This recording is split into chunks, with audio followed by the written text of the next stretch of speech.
Culture ਇਹਨਾਂ ਦਾ ਮੈਨੂੰ ਤੁਹਾਨੂੰ ਮੋਟਾ ਦੱਸ ਦਿੰਦਾ ਆ ਵੀ ਭੈਣ ਭਰਾ ਦੇ ਰਿਸ਼ਤੇ ਦੀ ਮਰਿਆਦਾ ਨਹੀਂ ਹੈਗੀ ਵੀ ਇਹਨਾਂ ਦੇ ਕੁਝ ਪੈਗੰਬਰ ਆ ਉਹਨਾਂ ਨੇ ਆਪਣੀਆਂ ਭੈਣਾਂ ਦੇ ਨਾਲ ਹੀ मतलब ਵੀ ਵਿਆਹ ਸ਼ਾਦੀਆਂ ਕੀਤੇ ਤੇ ਉਹਨਾਂ 'ਚ ਬੱਚੇ पैदा ਕੀਤੇ। नहीं समझते हैं। अधूरा ज्ञान खतरनाक होता है। अधूरे ज्ञान से अच्छा है कि तुम अज्ञानी रहो, लेकिन अधूरा ज्ञान कभी भी अपने पास मत रखो।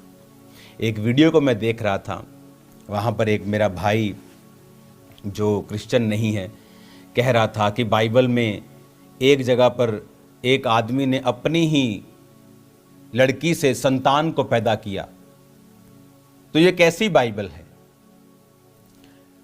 मैं उस अपने प्रिय भाई को ये कहना चाहता हूँ, अधूरा ज्ञान और अनपढ़ता बहुत ही खतरनाक है। बाइबल में जब परमेश्वर के लोगों ने पाप किया तो परमेश्वर ने उन पापों को छुपाया नहीं है। दाऊद ने जब बैतशेबा के साथ पाप किया तो परमेश्वर ने उसे लिखा है और सबको बताया है। परमेश्वर ने फिर यह भी बताया है कि बैतशेबा के साथ जब उसने पाप किया और प्रभु ने उसको माफ भी कर दिया, but the consequences of that sin, उस पाप का जो असर था उसे उसने खत्म नहीं किया। दाऊद का परिवार बहुत अच्छा चल रहा था, लेकिन उस पाप के बाद दाऊद के घराने में भी तलवार चली, क्योंकि वो तलवार उसने बैतशेबा के पति को मरवाने के लिए इस्तेमाल की थी।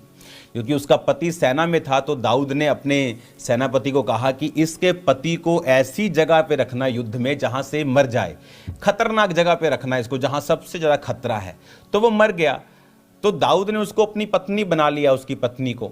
अब जब नातान नबी आया और उसने उसके दुखों को, उसके पाप को बताया, और दाऊद ने कहा प्रभु मुझे माफ़ करे, तो नातान ने कहा प्रभु तुझे माफ़ करता है, लेकिन पाप का कॉन्सिक्वेंस क्या था, पाप का असर क्या था कि दाऊद के अपने बेटे तलवारों से मारे गए। हालांकि वो राजकुमार थे, लेकिन परमेश्वर ने बुद्धि को पकड़ लिया, विरोध करने लगे। वो सारी जो मिसमैनेजमेंट थी वो दाऊद के पाप की वजह से थी। दाऊद को फिर उन्हीं पहाड़ों पर जहां वो शाऊल से बचता फिरता था, नंगे पांव भागता था, उन्हीं पहाड़ों पर राजा बनने के बाद भी उसे भागना पड़ा, अगर आप बाइबल को ध्यान से पढ़ेंगे तो। और बाइबल कहती लोग उसे श्रापित करने लगे, ओछा कहने लगे, उसको कहने लगे तूने शाऊल को मारा इसलिए खुदा का क्रोध तुझ पे आया है। तो दाऊद ने कहा इनको कुछ मत कहना, क्योंकि जो कुछ भी मेरे साथ हुआ है वो मेरी ही कमी के कारण हुआ है। हालेलुया। अब जब ऐसे लोग जो अनपढ़ हैं, बाइबल को नहीं समझते, जस्ट एक सब्जेक्ट की तरह पढ़ के आपको वीडियो पे आ जाते हैं, उसको मैं समझाना चाहता हूं। लूत वो व्यक्ति था जब सदोम अमोरा नाश हुए तो लूत, उसकी पत्नी, उसकी बेटियां और उसके दामाद को उसने कहा आओ हम चलें, क्योंकि दूत इसको नाश करने वाले हैं। तो जब उसके दामाद जो थे वो उस बात को नहीं समझे, क्योंकि वो पापी जाति में रहते थे, उसने मजाक उड़ाया कि चल भाग यहां से। तो लूत निकला, उसकी पत्नी निकली, उसकी बेटियां निकली। तो प्रभु के दूतों ने कहा था पीछे मुड़ के मत देखना। लूत की पत्नी ने पीछे देखा, नमक का खंबा बन गई, रह गया लूत और उसकी दो बेटियां। जब उनकी बेटियों ने देखा कि कोई संसार का मनुष्य नहीं है जो बच्चा पैदा हो सके हमसे, तो उसने अपने बाप को शराब पिला के बच्चों को पैदा किया। ये पाप था। इसीलिए वचन कहता है व्यवस्था विवरण 23 उसकी 3 आयत में, अब उन बच्चों का नाम लिखा, कोई अम्मोनी या मोआबी यहोवा की सभा में ना आने पाए। अब अपनी स्क्रीन पर आप देखोगे,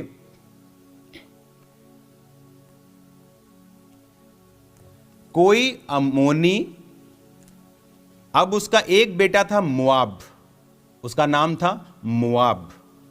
उसका एक बेटा, दूसरी औरत जो दूसरा पैदा हुआ, उसका नाम था अम्मोन। जो बड़ा था मोआब, अम्मोन, ये लूत की बेटी से पैदा हुए थे। अब पाप तो हो गया, तो ये कोई परमेश्वर ने एक्सेप्ट थोड़ी किया इसको। परमेश्वर ने क्या कहा, सुनो उसका न्याय। कहता कोई अम्मोनी या मुआबी यहोवा की सभा में ना आने पाए। यहोवा कहता, परमेश्वर कहता, ये जो पापी जाति है, ये जो तुम्हारे व्यभिचार से पैदा हुई है, कहता मेरी सभा में ये ना आने पाए। कहता किंतु 10 पीढ़ी तक उसके वंश का कोई भी यहोवा की सभा में ना आने पाए। 10 पीढ़ी तक। लूत की बेटियों से जो पैदा हुए मोआब और अम्मोन, खुदा कहता इनकी 10 पीढ़ियां, इसका बेटा, उसका बेटा, उसका बेटा, उसका बेटा, उसका बेटा, पोता पड़, grand grand grand grand son, उसका उसका उसका उसका 10 पीढ़ियों तक ये मुझे अपनी शक्ल ना दिखाए। इतना नफरत करता है परमेश्वर पाप से। वो तुम्हारी तरह नहीं है कि थोड़े से पैसे में बिक गए और बाइबल की खिलाफत शुरू कर दी।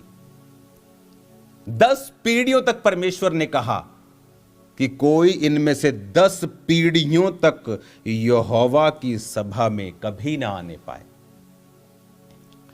और अगर आप बाइबल को ध्यान से पढ़ेंगे, मुआबी और अम्मोनियों को परमेश्वर ने इज़राइल के द्वारा दंडित भी किया, इनको मारा भी, क्योंकि पुराने नियम में मार काट चलती थी। इनको प्रताड़ित किया, इनको रिजेक्ट किया, क्योंकि वो पवित्र परमेश्वर है। ऐसा पवित्र कोई परमेश्वर नहीं है। इतना पवित्र कि जो व्यभिचार को अपनी आंखों से देखता तक नहीं। लेकिन आज व्यभिचार तो लोगों में उनको कहानियां सुना सुना के बताया जाता है। जीसस क्राइस्ट ने मैरिज नहीं की, उसका कोई रिलेशनशिप नहीं थी। यहोवा परमेश्वर कहता ये जो पाप से पैदा हुए हैं ये यहोवा की सभा में ना आने पाए, वरन 10 पीढ़ी तक, 10 पीढ़ी तक। अगर मैं आपको पूछूं आपके परदादा का नाम क्या, तो आपको मालूम नहीं होगा। 90% लोगों को, 90 के ज्यादा लोगों को मालूम नहीं होगा। लेकिन कहता 10 पीढ़ियां, परदादा का परदादा का परदादा का 10 पीढ़ियों तक कहते हैं मेरी सभा में ना आने पाए, क्योंकि ये पाप से पैदा हूं। इतना पवित्र परमेश्वर था वो। वचन कहता है कि यहोवा परमेश्वर पाप को अपनी आंखों से भी देखता नहीं है। मालूम आपको, देखता भी नहीं, इतना पवित्र है वो। इसीलिए वचन कहता है कि जब जीसस क्राइस्ट क्रूस के ऊपर थे तो बहुत लोग बोलते हैं कि जीसस क्राइस्ट ने एक दिन पहले कहा, पिता ये हो सकता है कटोरा टल जाए। बड़े मूर्ख ऐसे हैं जो पिछले साल 2 साल पहले बोलते थे कि परमेश्वर ने कहा था कि तू मैनू क्यों छड़ देता। उनको पता ही नहीं बाइबल क्या कहती है, उनको मालूम ही नहीं वचन में क्या लिखा है।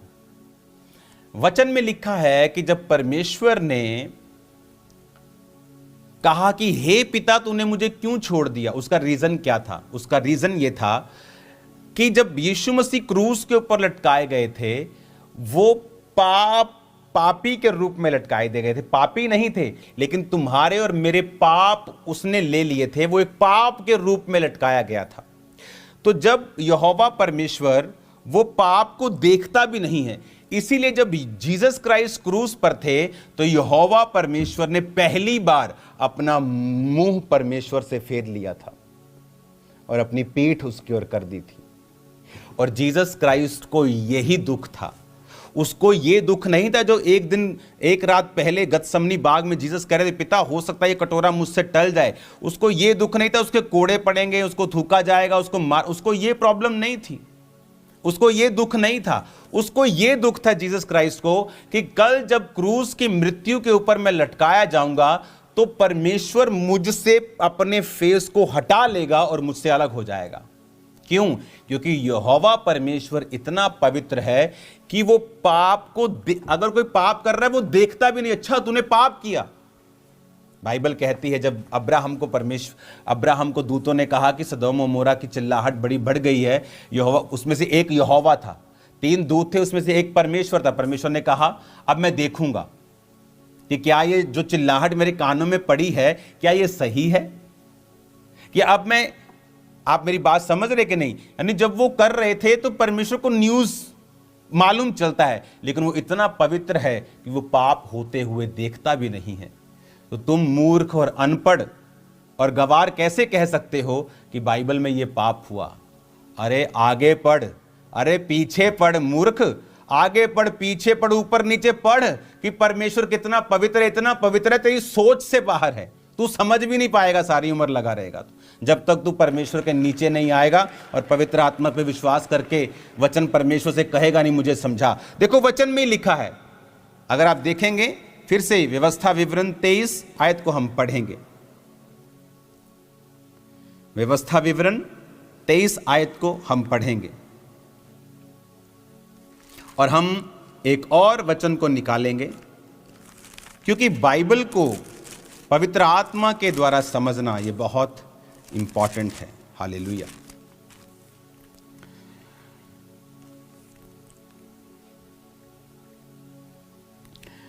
उत्पत्ति 19 उसकी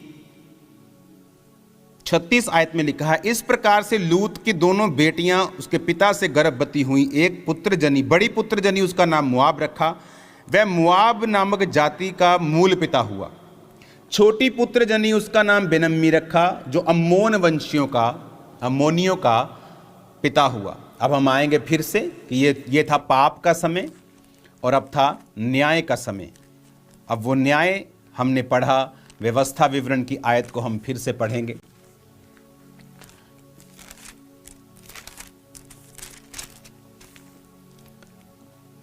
कोई अम्मोनी और मुआबी, ये कौन अम्मोनी मुआबी?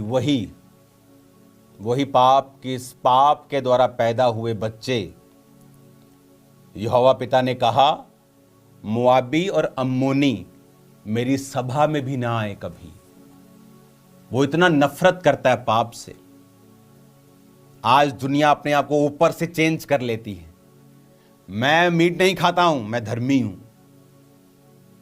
लेकिन तुमने मार कुटाई करना नहीं छोड़ा, विरोध करना नहीं छोड़ा, गुस्सा वैर विरोध तलवारों को चलाना तुमने नहीं छोड़ा, और तुम कहते हो मैं धर्मी हूं। एक धर्मी कभी नहीं मारता। बाइबल में जितने धर्मी थे उन्होंने मार खा ली, लेकिन मारा कभी नहीं। और वचन क्या कहता है?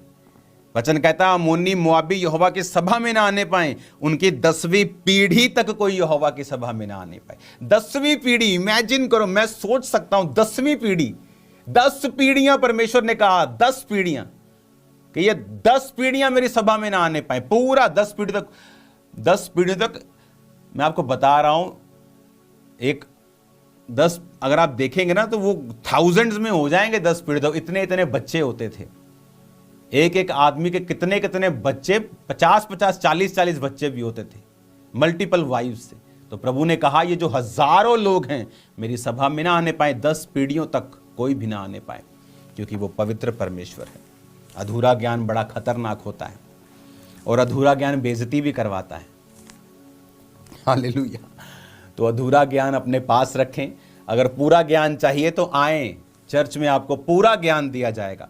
बाइबल में आप परमेश्वर के लोगों के पापों को छुपाया नहीं है, उनको बताया है, और उसका कॉन्सिक्वेंस, उसका असर भी बताया है कि उसका असर किस तरह से उनकी लाइव्स पर रहा है। हालेलुया।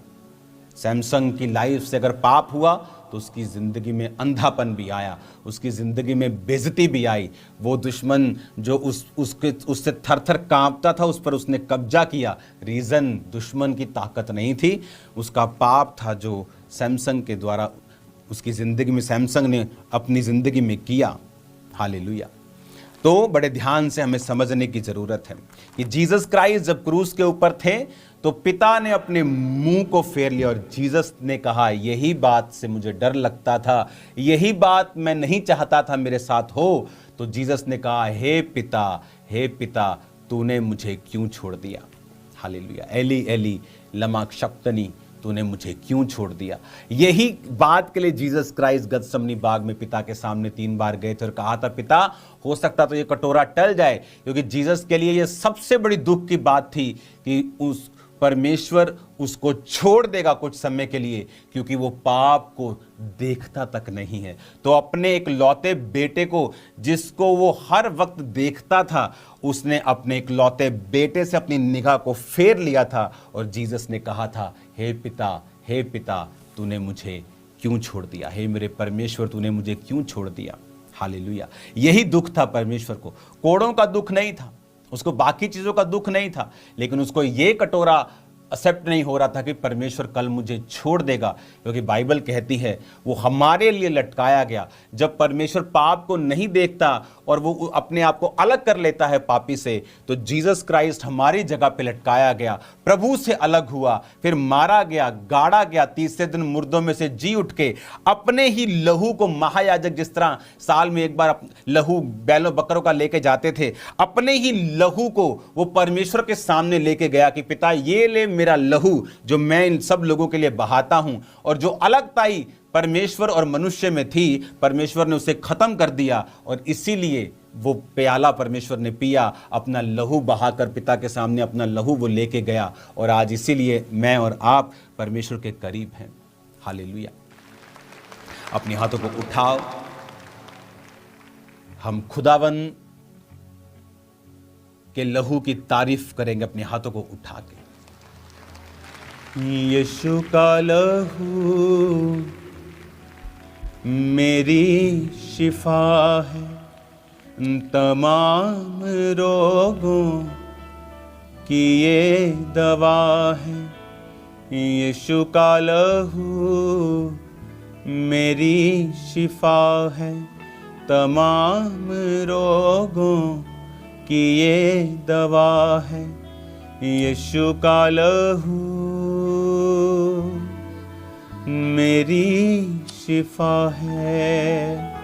अपने हाथों को उठाओ, क्वायर के साथ इस सॉन्ग को गाते हुए हम परमेश्वर की तारीफ करेंगे अपने हाथों को उठाकर। यीशु का लहू मेरी शिफा है, तमाम रोगों की ये दवा है। यीशु का